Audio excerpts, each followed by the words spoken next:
New Independence Network. Good afternoon, everybody. This is Brett Hightower back once again for hour 3. Surprisingly, each podcast is taking about an hour, but I'm on a tear and I have a lot to say, and we have to do whatever we can to try to let you know what the media is doing, what the left is doing, and save America from the left, because their objective is to destroy this country. So here we are, a couple days away from Oscar Sunday. Oscar Sunday for me used to be a big deal. I used to get very, very excited about the Oscars. I knew the Oscars. I would fill out my little polls. I would study them. I'd watch the best picture nominees and try to figure out who was going to win. And I was usually pretty good at predicting the Oscars. But over the years, the Oscars have become very political. I mean, Hollywood's always been political. You kind of brush it off. The occasional Chris Robbins is a crazy man, or Marlon Brando sending a Native American out on stage who's not a real Native American to accept his best acting Oscar for Godfather, or Susan Sarandon opening her yap, or somebody else, Vanessa Redgrave, making a comment, or the hypocrites of the left giving a standing ovation to Roman Polanski for winning the best actor or the best director Oscar for The Pianist, even though he is a pedophile who is a fugitive living outside of the United States of America and will not come back and wasn't there to receive his award.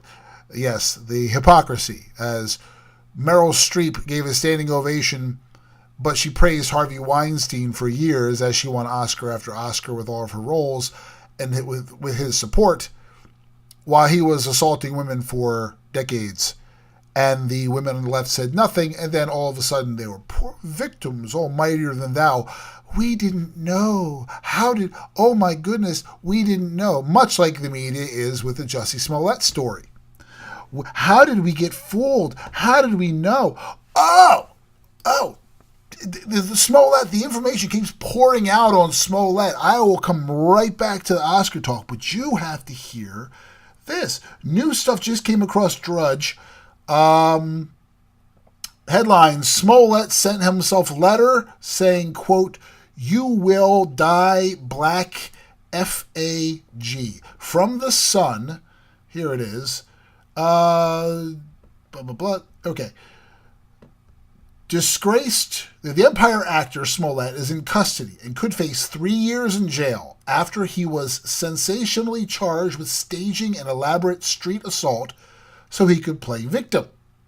Now, you got to see this letter, folks. This is hysterical. I'm going to see if I can't link to this on New Independence Network on our Facebook page, but it's written horribly, like it was written with his opposite hand.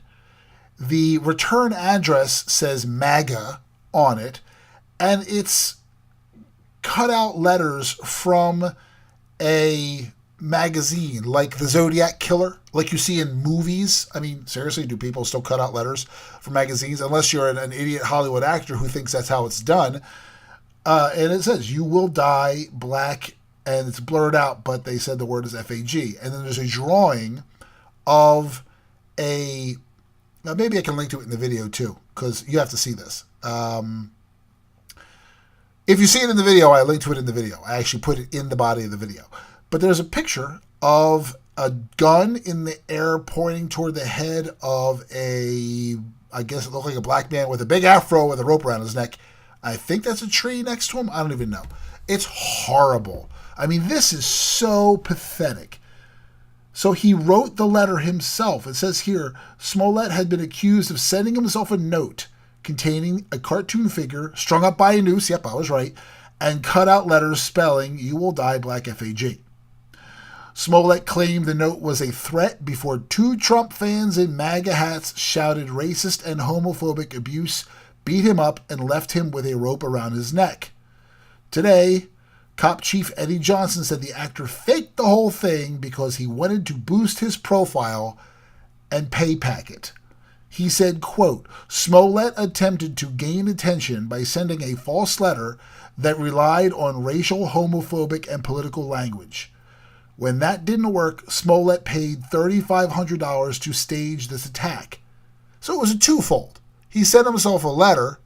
That didn't work to garner sympathy, didn't get enough attention, so he staged an attack and spent $3,500 to have himself beat up. This morning, not only, quote continuing, the police chief, this morning not only do I come to you as the superintendent of Chicago Police Department, but also as a black man who has spent his whole life living in the city. This announcement today recognizes that Empire actor Jussie Smollett took advantage of the pain and anger of racism to promote his career. I'm left hanging my head asking why. I mean, that's pathetic. That's absolutely pathetic. This is liberalism to the extreme. And the left bought into it. They bought it. They loved it. They said, oh, it's got to be Trump supporters, and we have to believe it, so we're going to try to destroy them. It's pathetic. Then there's another one here. Grabian News. Chicago police. Scratches on Smollett's face are likely self-inflicted. Quote, the brothers had on gloves during the stage attack where they punched him a little bit. But as far as we can tell, the scratches and bruising that you saw on his face were most likely self-inflicted. That's like Jim Carrey beating himself up in the bathroom in Liar Liar, which I referenced in the second hour. Seriously, this is a sick man. What does Jim Carrey say? I should link to it in the video. A desperate man at the end of his rope. How ironic. Owie!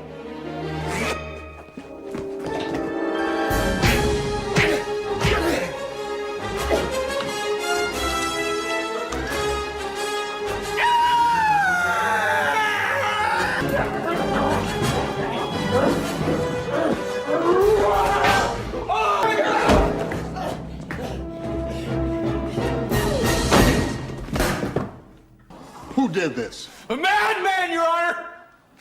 A desperate fool at the end of his pitiful... Who did this to you? Who did this to you, counselor? A madman, Your Honor. A desperate man at the end of his rope. How ironic. Jussie Smollett, following the tactic of Jim Carrey, who is actually now a liberal crazy man. So this is just coming apart, and it's becoming hysterical. Here's what I guarantee. I guarantee you that this either becomes adapted for one of those Law and Order type cases or becomes a movie.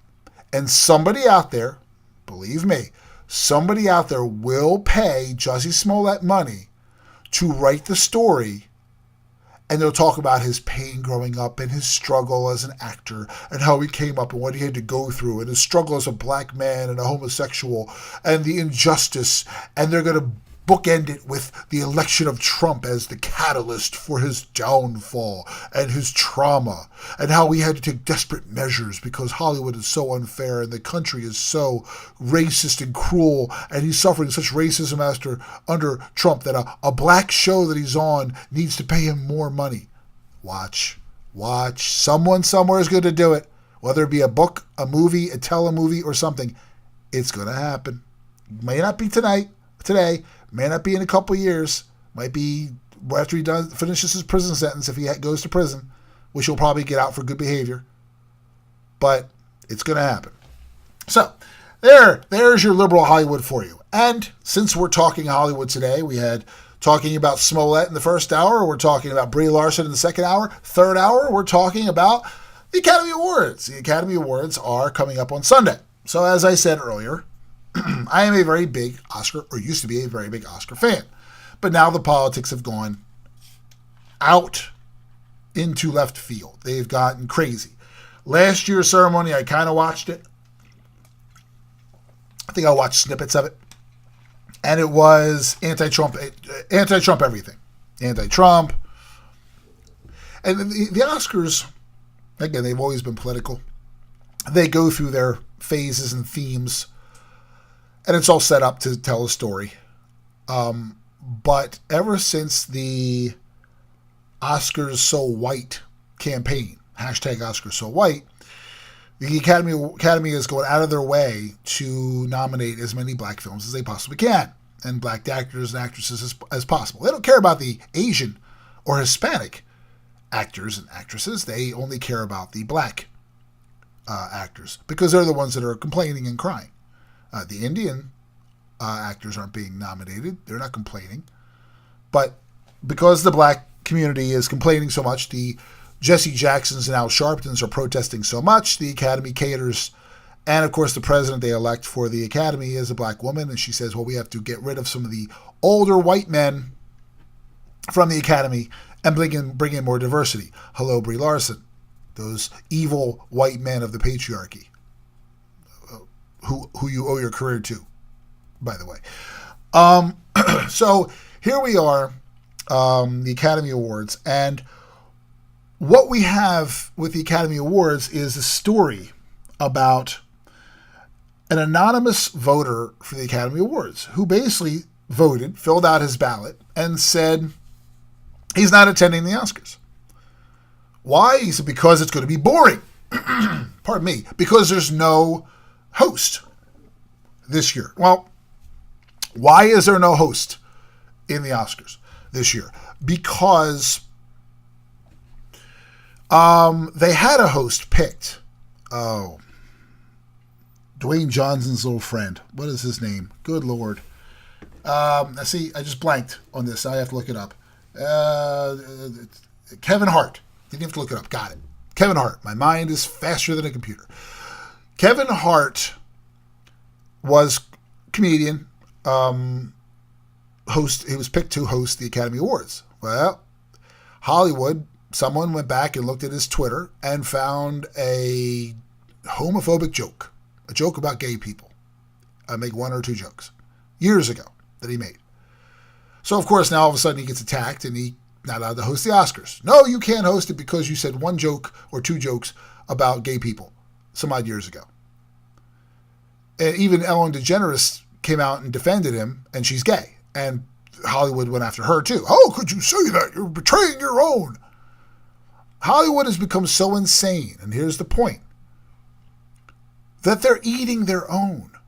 Liberalism is starting to turn against itself, which is a beautiful thing to watch. Kevin Hart loses the hosting job for the Oscars. So now the Oscars, the Hollywood elites, are left with no host. Oh. They have to sit through a boring Oscar show now. Oh, it's already boring. But now there's just no host because they couldn't get one in time, and no one wanted to do it because they're afraid to be considered racist, sexist, homophobic, or whatever, an outcast. This is what Hollywood does. Liberalism, while trying to destroy the right, are destroying themselves because now the PC has gotten so bad it has become a virus, and they're infecting each other with their own virus. Everything is offensive. Everything is wrong. Everything is not politically correct. And that's where we have Hollywood now. They'll ignore certain things, believe me, but say the wrong thing at the wrong time, especially if you're a black man like Kevin Hart. Oh, God forbid. Because let's be honest, folks, Hollywood is predominantly what? White and Democrat. Predominantly white, predominantly Democrat. And what are Democrats? Racists. Yes. Most Hollywood is, it's like an SAT question. Most Hollywood is Democrat. All Democrats are racists. So most of Hollywood is racist.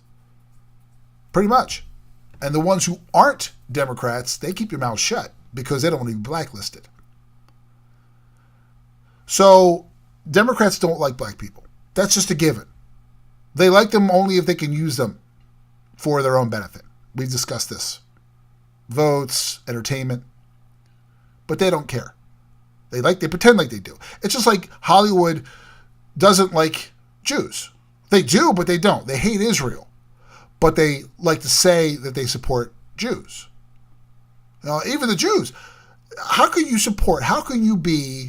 Steven Spielberg donate any money to a Democrat candidate like Barack Obama, who openly had a disdain for Israel, who made Benjamin Netanyahu enter the White House through the service entrance by the garbage bags in the back, who left Benjamin Netanyahu sitting in a room for a lunch and ignored him as he sat there for like an hour and didn't come down to talk to him, who sent $1.8 billion in cash, $180 billion overall, to terrorist state Iran, who wants to destroy Israel.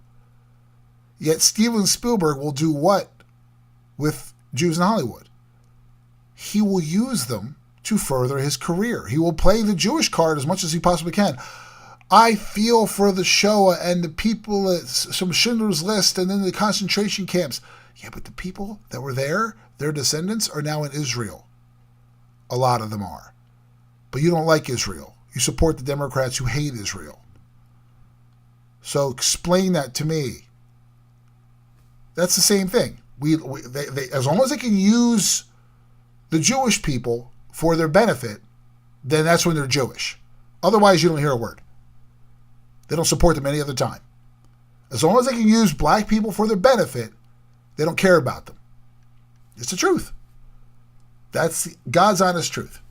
That's Hollywood for you. They're so hypocritical, and they are eating themselves alive.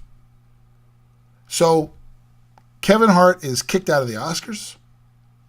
They can't find anyone. No one else wants to host. They're like, you're crazy. I'm not going to do that crap. No way. First off, it's a lot of work.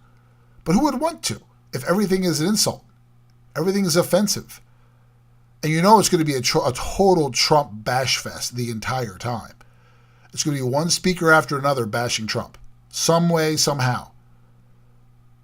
I mean, and now if you look at the nominees this year, Hollywood is doing what it can to... See, they couldn't do anything. There were no movies about sexual harassment. So they couldn't... They tried to brush that under the rug. Last year's, after the Me Too push was all over the news, when they went to the Oscars, they kind of brushed it under the rug. They didn't want to talk about that. Let's not talk about that. Let's just leave that quiet. Shh. No one needs to know. Just keep that amongst ourselves. And no one made a movie about sexual harassment or assault. And if they did, they would never nominate that. No. If you make a movie about the Holocaust or basically the Holocaust or World War II or Jewish suffering, they'll okay, we can use that. We can use that to make money off of. Oh, rock and roll. Yeah, now we're Jewish. All right, we're Jewish now because we had a cool movie that we can embrace. Oh, what, Israel's suffering? Oh, they're going to get blown up by Iran? What, Obama's sending them $180 million? That's okay. No. I don't care about Israel. They're good. Politics before religion. Yeah. Democrat first. My belief, my Lord and Savior, that's second. Don't worry about that, though. Okay. And this year, they're trying to play the race card. Mark my words. It's all going to be about race because Smollett, all about race. The entire election and after that has been about race. So they're going to try as hard as they possibly can to have as many black films win. I don't care if they're good, then let them win. Some of them are nominated. One's nominated. Black Panther is nominated. Black Panther's not Best Picture, not even close to Best Picture worthy. Not even close. It was a good film. The third act was pretty messy. First act was great. Second act was okay. Third act was bad. It wasn't a Best Picture winner yet, not even a nominee, let alone nominee. But they're going to they nominate that because they're trying to tell a story, and they have to. Then what they're doing is they're saying, how can we? This is what the elite Democrats in Hollywood say. How can we appease the black filmmakers to shut them up? That's exactly what they say. Oh, no, they're not trying to be inclusive. How many movies do we have to nominate? How many black actors do we have to nominate every year so we can make them shut up? Because to Democrats, blacks need to know their place. They can't disturb the status quo. With all Brie Larson's talk of the patriarchy, There is a white-dominated Democrat presence in Hollywood who want blacks in their place. They can't be too successful. We have to give them just enough to string them along so they won't protest. And that's the kind of part that would piss me off. If I'm a black person, it pisses me off now and I'm not a black person. But if I'm a black person and I don't see enough black movies get nominated, then everyone protests and lose their mind. And all of a sudden we're seeing black movies get nominated left and right. That just tells me you're just placating me now. You're not giving us nominations because we deserve it entirely. You're giving it to us to shut us up. Well, that's a discredit. Treat everybody equally. But that's the problem you have. When people protest or you're not getting nominated enough, you're basically asking them to nominate you even if you're not qualified. No, we just want a fair shake. Well, no, you can get a fair shake. You're given a fair shake, but there's just so many actors and so many roles. But we also know that Hollywood's racist. So you're not given a fully fair shake because you're only relegated to certain roles. So I get it. But you can't have it both ways. They blew back Black Panther in there simply because it was Black Panther. Because it was the first lead black superhero in a predominantly black cast film. And they went crazy about that. The media went crazy about that. Revolutionary movie. It's revolutionary. No, it's a comic book movie. You see, when I saw Black Panther, when I saw T'Challa in Civil War, he was badass. I thought his suit was cool. I thought he was tough. I dug the way he fought. His action was great. Liked the character. I had no problem with that. But then all of a sudden the media got hold of this, and they a lot of your black media sources, they went crazy. This is a revolutionary film. It's one of a kind. No, it's a comic book movie, dude. Don't make it more than it is. It's great that the kids have a black superhero. Wonderful. I'm glad they do. But it's not the story. The story is the story itself. You're making the message more important than the story actually is. If you just treat it like any other comic book movie, it would make a lot of money and it would be successful and be fine. The problem you have there is you have this. A lot of this happens with feminists too. Your feminists and your extremist, your black Democrats are like this. See, black Republicans aren't like this. They work hard, they do their jobs, and they know they can get along and survive in this country and excel. But black Democrats and your feminists say the same thing. We want to be treated equally. Okay, we'll treat you equally. Oh, wait a second. I'm not getting the opportunities I should be getting. Well, that's how it works. We're all suffering. We all have to fight and earn our place. No, that's not fair. I should be treated special because I'm black. Why? Well, because I need an opportunity and slavery. That was like 300 years ago, man. Yeah, but nothing. This is 2019. So you want to be treated equally until you're treated equally. Then once you're treated equally, you want special treatment. That's how Democrats make you think. And that's not how it works. So when you're being nominated simply because you're a black film with a black cast or being praised simply because of that, that's like Barack Obama. Black Panther and Barack Obama are very similar. Both have a lot of style, but very little substance. The story, when you get down to it in Black Panther, is this comic book movie story, nothing fancy. You know, guy wants revenge, tries to fight back, blah, blah, blah, blah. Guy's trying to defend his kingdom. You know, Thor, Aquaman. It's been told time and time again over the decades of cinema. Barack Obama was all style. Looked good, good-looking guy, eloquent, spoke well, dressed well, carried himself well. But when you get down to it, he didn't have substance. He didn't have the experience. He didn't know what he was doing. His biggest claim to fame was being a community organizer. He was a senator for maybe 1,300 days, a United States senator, and he voted president most of the time he was there. But he got elected president twice. And the outpouring on him was incredible, revolutionary. Well, then it was important. First black president. That's great. Well, this is the first black comic book film. It's not, though. Blade came before that, and that was great. The first Blade, there was 3 movies for Blade. Steel, which was garbage. There were a bunch of black superhero films before that. Decades before that. But it's the first black superhero film to show wealthy blacks in Africa, not just stereotypes. The first film to show that. No, it's not. Coming to America showed wealthy family. King of Zamunda. The great James Earl Jones. King of Zamunda. Eddie Murphy in Coming to America. They were wealthy, affluent. There were a lot of black films that had wealthy, affluent black people. But they pretend like, again, the Democrats want this to be pre-civil rights era all over again. That's what they want.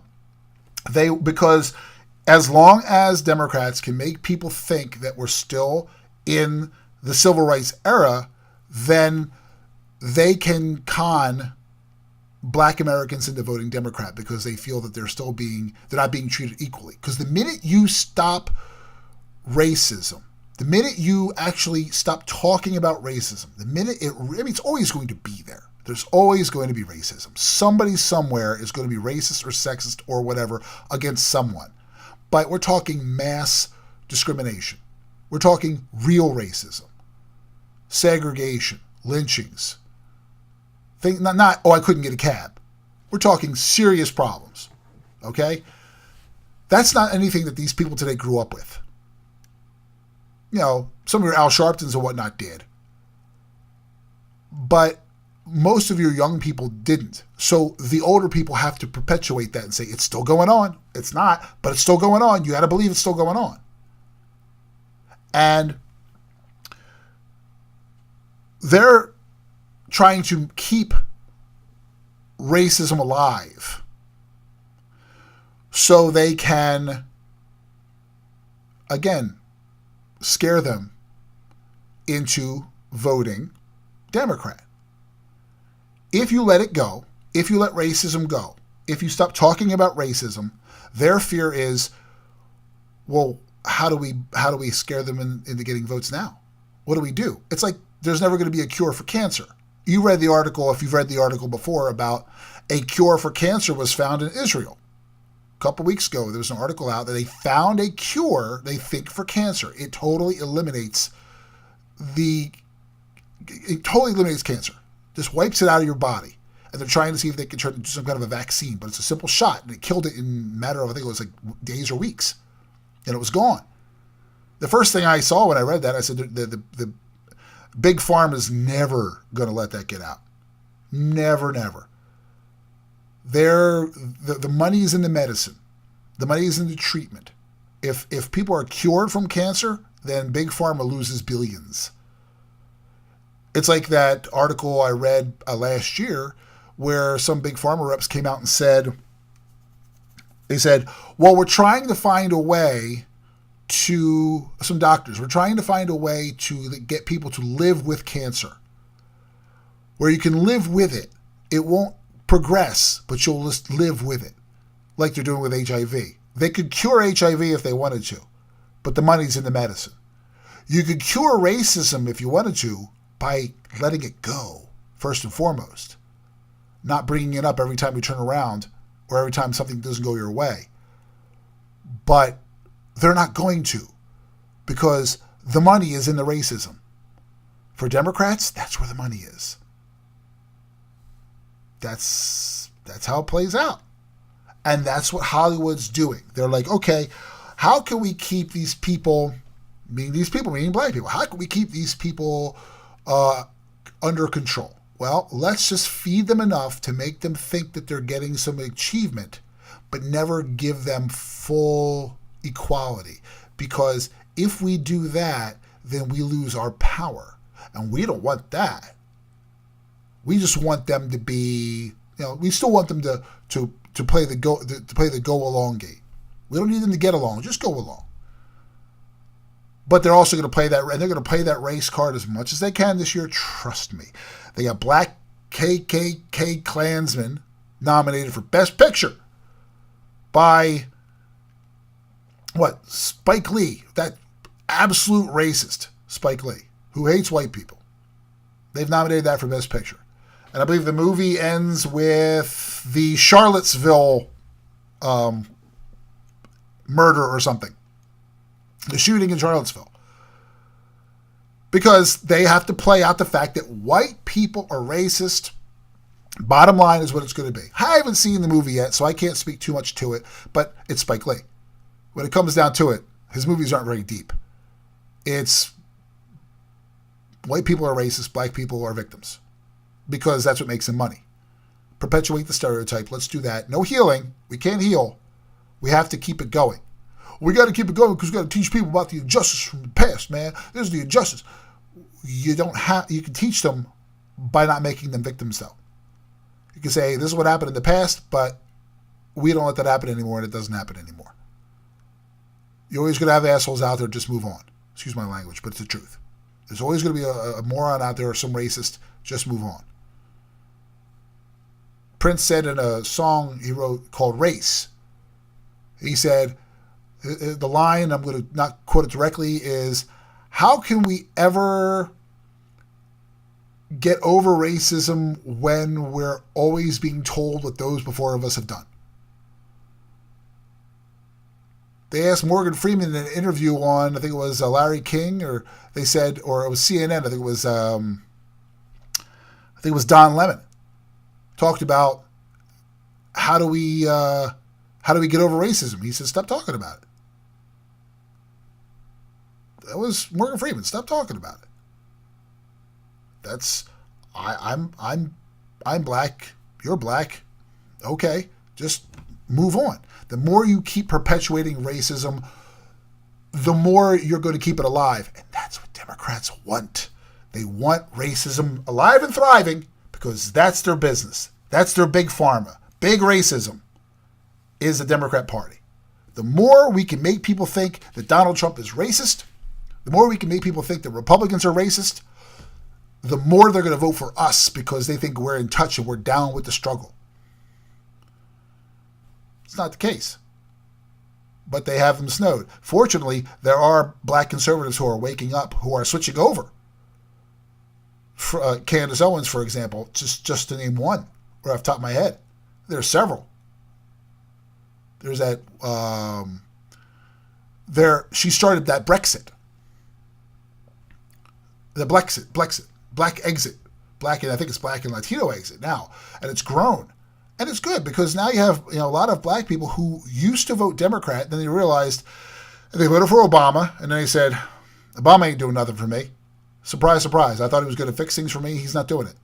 Yeah, no big shocker there. I knew he wouldn't. He was all style, no substance.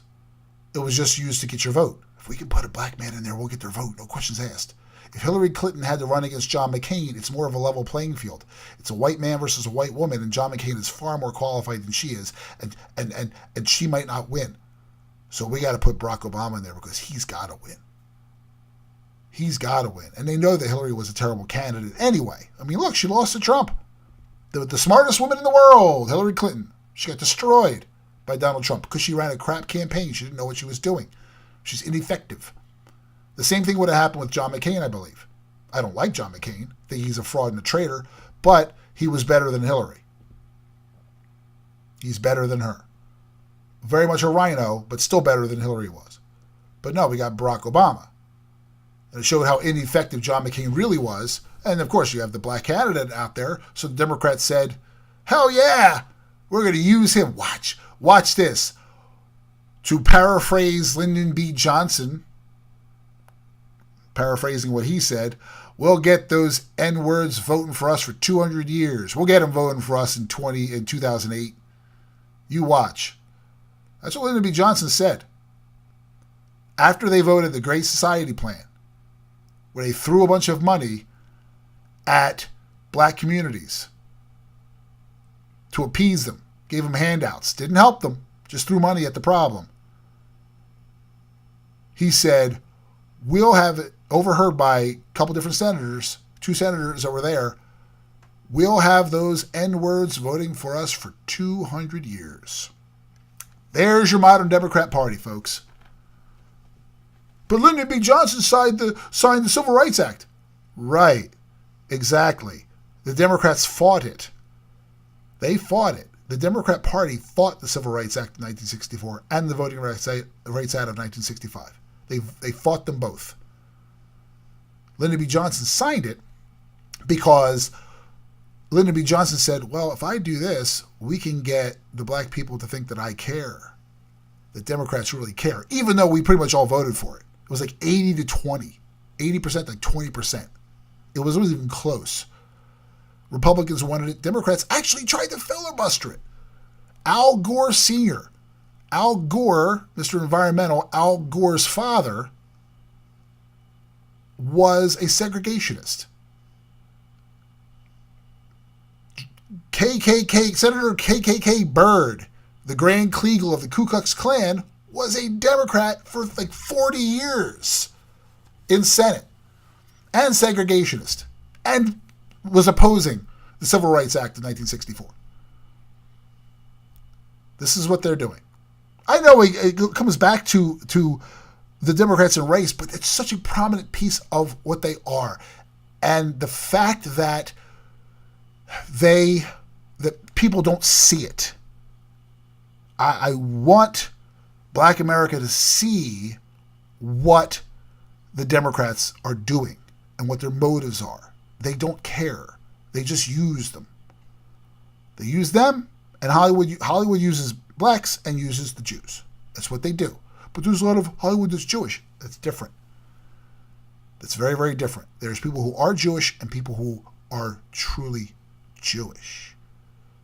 You're basically non-practicing in the grand scheme of things. In your beliefs, you're non-practicing because you turn your back on Israel. It's like Italians turning their like Italians turning their back on Italy. How could you do that? How can you do that? Especially when Israel was set up as pretty much a refuge of survivors from the Holocaust, basically. And they're being threatened all the time by terrorists in the Middle East, Palestine, Iran. So, here we are at the Oscars, and the left, because of their political correctness, are eating their own. And they're going to use this show for politics. You know what's going to happen, and race is going to be a big issue, and that's why they're not, what are you trying to say? They're only being nominated because of black films? And no, that's not the only reason. I'm sure they're good films. I haven't seen them all. But they are being used for that reason. Believe me, Hollywood did not nominate them because they were all just good films. Because Black Panther is not a Best Picture nominee. They're trying to, A, remain relevant, B, they're trying to cater to black Americans so they can be thought of as not being racist.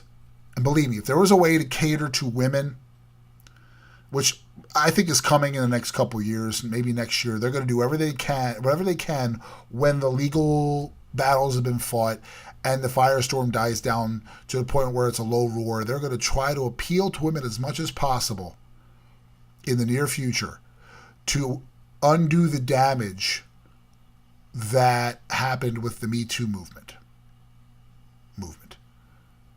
So, Oscars coming up on Sunday. I might watch it.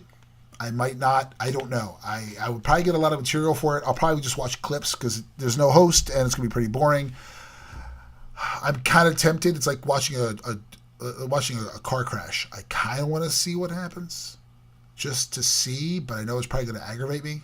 I'll probably have more important things to do. So maybe you will. Hopefully you do, just to make fun of it. Or you have something better to do, like maybe taking out your garbage or cleaning the fungus out of your toenails. Anything is better than watching the Oscars. But anyway, so that's where we stand with Hollywood. They're destroying themselves. And I love watching it. I'll sit back and watch them destroy themselves. James Gunn getting fired because of his pedophile, racist tweets, rape tweets. Roseanne Barr, who was actually a Trump supporter, gets fired because of one tweet, but you have everyone getting destroyed. And slowly and surely, they're killing their ratings because they keep talking politics. Brie Larson is hurting the box office for Captain Marvel because she's a sexist, racist, anti-white male.